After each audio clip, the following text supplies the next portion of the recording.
encendido esto.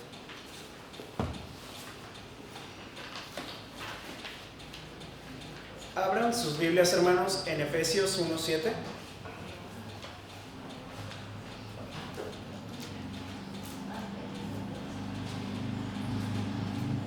Efesios 1:7.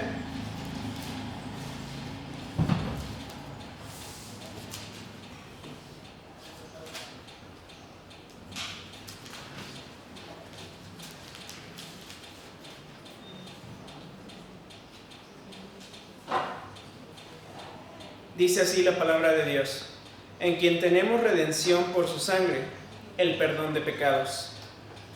Vamos a orar. Bendito Padre, Señor nuestro, te damos las gracias porque tú eres bueno para con nosotros, porque nos permites estar con bien. Te pido que tú nos ayudes a poder entender, retener, poner en práctica lo que se nos ha enseñado el día de hoy, y que nos ayudes a recordar el tesoro tan grande de salvación que tenemos. Gracias por tu gran sacrificio y porque tú nos pudiste hacer salvos, y gracias por todo lo que nos das. En el nombre de Cristo Jesús. Amén. Leeré otra vez el versículo en el que iniciamos: en quien tenemos redención por su sangre, el perdón de pecados. Una de las doctrinas más importantes dentro del cristianismo es la doctrina de la soteriología, la doctrina de la salvación. Y dentro de dicha doctrina hay muchas cosas dentro de ella. Una de ellas es la redención. Hay como varios subpuntos y la redención es uno de los importantes. Entre ellos está la justificación, regeneración, adopción y el tema que hablaremos el día de hoy, redención. Tal vez sea un tema que ya hemos oído hablar mucho, tal vez sea algo que tengamos medio conocido, pero en sí, ¿qué es la redención? ¿Quién de aquí podría explicar qué es la redención exactamente? Muchos de aquí lo hemos oído mucho, pero exactamente ¿qué es? Según el mundo, lo entiende de una forma un tanto desviada. Ellos piensan que la redención es que después de haber cometido un error, intentas arreglarlo con una buena acción. Pero esto es completamente diferente a lo que vemos desde el punto de vista bíblico. La redención bíblicamente es el rescate o liberación de algo o alguien por un precio. Y aterrizando esto con una forma más doctrinal o soteriológica, la redención fue lo que hizo Cristo al pagar con su sangre nuestro rescate en la cruz, dando su vida para que nosotros pudiéramos ser libres, para servirle a Él, pasando de ser esclavos del pecado a ser siervos de Cristo. Porque en la vida o eres esclavo del pecado o eres esclavo de Dios.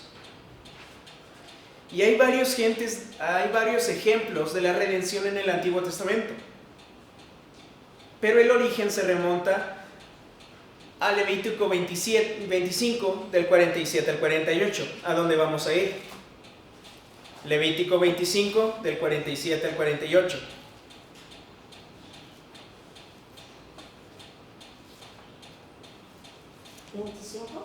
Levítico 25, del 47 al 48.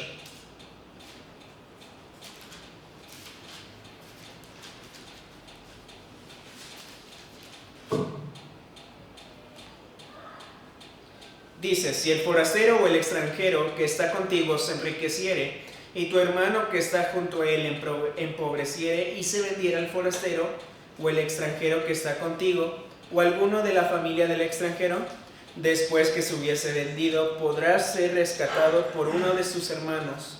Uno de sus hermanos le rescatará, o su tío o el hijo de su tío lo rescatará, o un pariente cercano de la familia lo rescatará. O si sus medios alcanzaren, él mismo se rescatará. ¿Qué vemos aquí? Que si alguien se vendiere como esclavo, su propia familia, su pariente más cercano, tenía que comprarle, pero no para ser esclavo, sino para liberarle, pagar el precio por él. Eso es lo que se entendía en el Antiguo Testamento como la redención. Ahora, ¿por qué se ¿Por qué tenía que ser comprado? Porque necesitaba ser restaurado a la familia. Este era el punto de vista del Antiguo Testamento. Uno de ellos, los más fáciles de comprender o los más notorios, es todo el libro de Ruth, en donde Ruth la moabita había sido traída con su suegra a tierras de Israel, donde ella necesitaba ser redimida porque su esposo había muerto y necesitaba a alguien que dejara descendencia a su esposo. En este caso, Boaz fue quien la compró para poder traer esa descendencia. Ese es uno de los ejemplos más fáciles de entender de la redención en la Biblia. Pero ¿qué es la redención para nosotros? Fue lo que hizo Cristo fue lo que hizo Cristo por nosotros. Nosotros ya éramos propiedad de Dios, éramos su creación, pero en la caída llegamos a ser esclavos del pecado. Por eso tuvo que venir Cristo a pagar con su sangre el precio de nuestro rescate, el precio de nuestra redención, para que pudiéramos ser reintegrados a su propiedad como siervos suyos. Teniendo esto en cuenta, ¿quién efectuó la redención? Algo muy notorio. Colosenses 1:14. Vayamos para allá. Colosenses 1:14.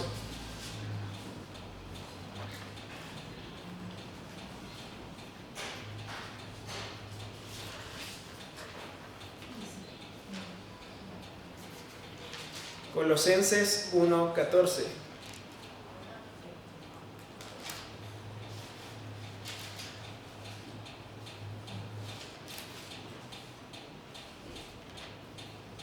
¿En quién tenemos redención por su sangre, el perdón de pecados? ¿En quién? En Cristo. El versículo 13 termina hablando del amado Hijo, Cristo. En Cristo, Él fue quien efectuó la redención. ¿Y por qué Cristo? Porque era el único que podía hacerlo. No había nadie más que pudiera hacerlo. La redención era un acto demasiado grande para cualquier persona, para que cualquier humano lo efectuara. No podía ser alguien común y corriente, debería ser alguien que fuera perfecto.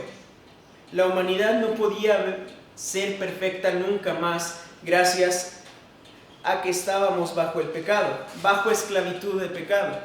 Necesitábamos que alguien fuera libre para poder pagar este precio, que tuviera el saldo suficiente para poder pagar el precio de la humanidad. Es por esto que la redención no podía ser llevada a cabo por un humano corrompido, esclavizado y condenado a morir por su pecado.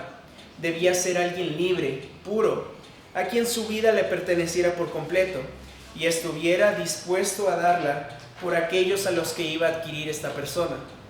La única forma de que pudiéramos haber sido redimidos, toda la humanidad, era y es y siempre será solo gracias al Hijo de Dios, Cristo. Un nombre sin igual que nunca podrá ser repetido, un acto que jamás podrá ser replicado. Él fue, era y será el único que puede pagar el precio de la redención. Él fue el único que pudo vivir una vida perfecta, limpia, libre. Por lo tanto, el mismísimo Hijo tuvo que encarnarse, despojándose de su gloria para poder vivir una vida perfecta, la cual entregaría como pago de la redención de la humanidad. ¿Por qué se llevó a cabo la redención? Efesios 1, 1 y 2.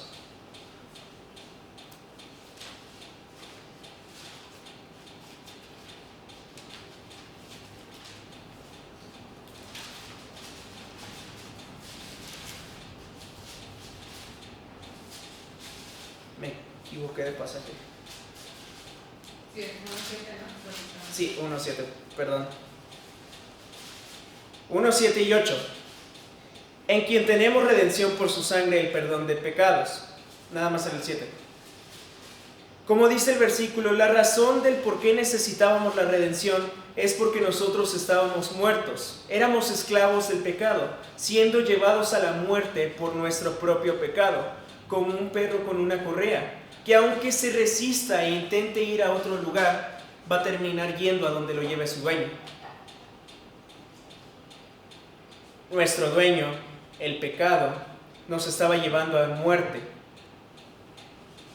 porque sabemos todos que la paga del pecado es muerte, según Romanos 6:23. Por esta razón era aún más que necesario que viniera Cristo a efectuar la redención, porque como ya vimos, no había nada en este mundo que nos pudiera hacer libres. Ninguna obra que pudiéramos hacer o nada en este mundo nos podía llevar a que nosotros pudiéramos liberarnos de esta esclavitud llena de pecado.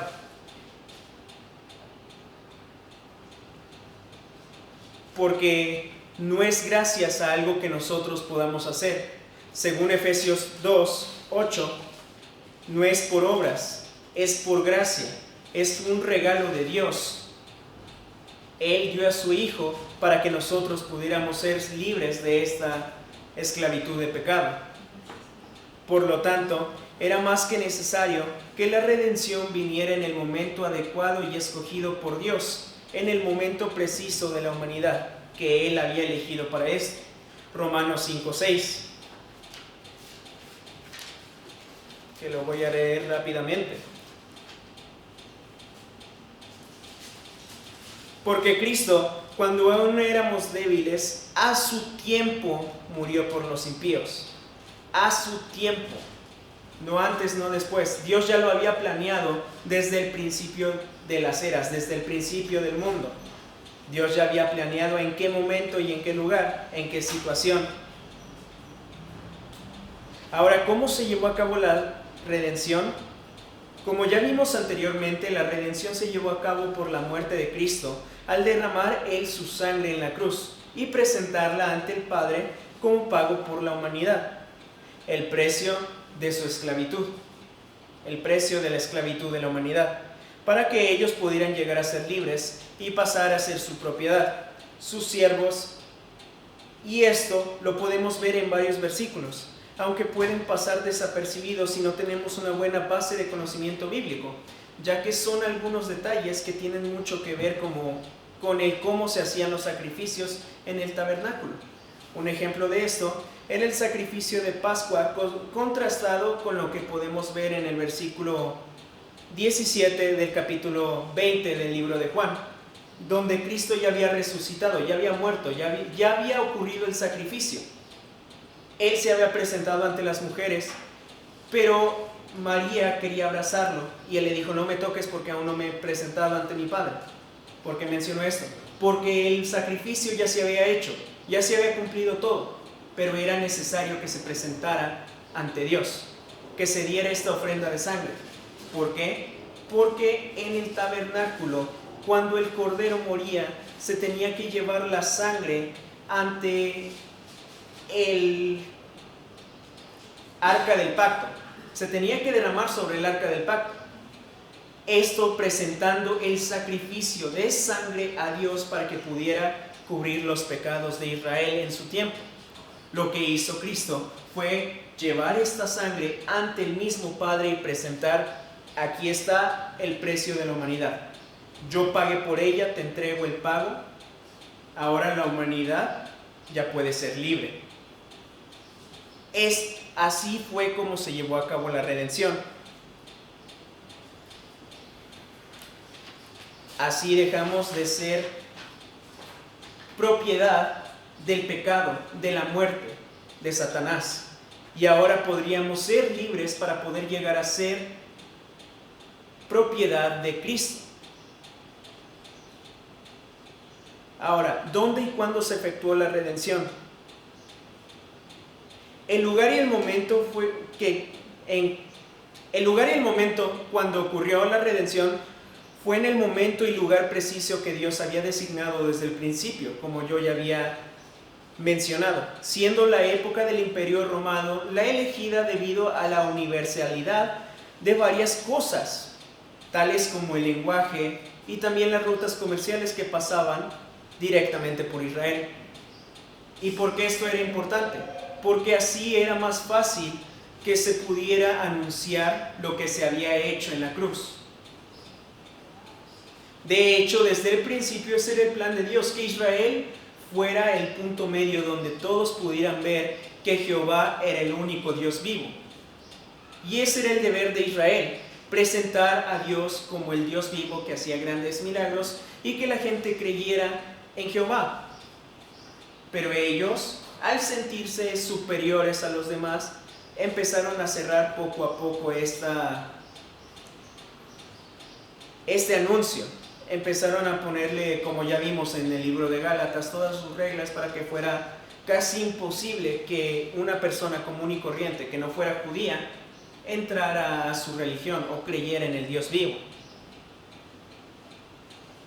Pero al morir Cristo, Él les encomendó algo diferente. Cambió todo el modo de trabajar. Ahora ya no tenían que quedarse en un mismo lugar. Ahora ellos tenían que esparcirse y hablar sobre la redención que había sido efectuada, acerca de la salvación. Siendo así que cualquiera que escuchara de estas buenas nuevas pudiera ver cómo había salvación a través de la sangre de Cristo, del sacrificio del Hijo del Dios viviente.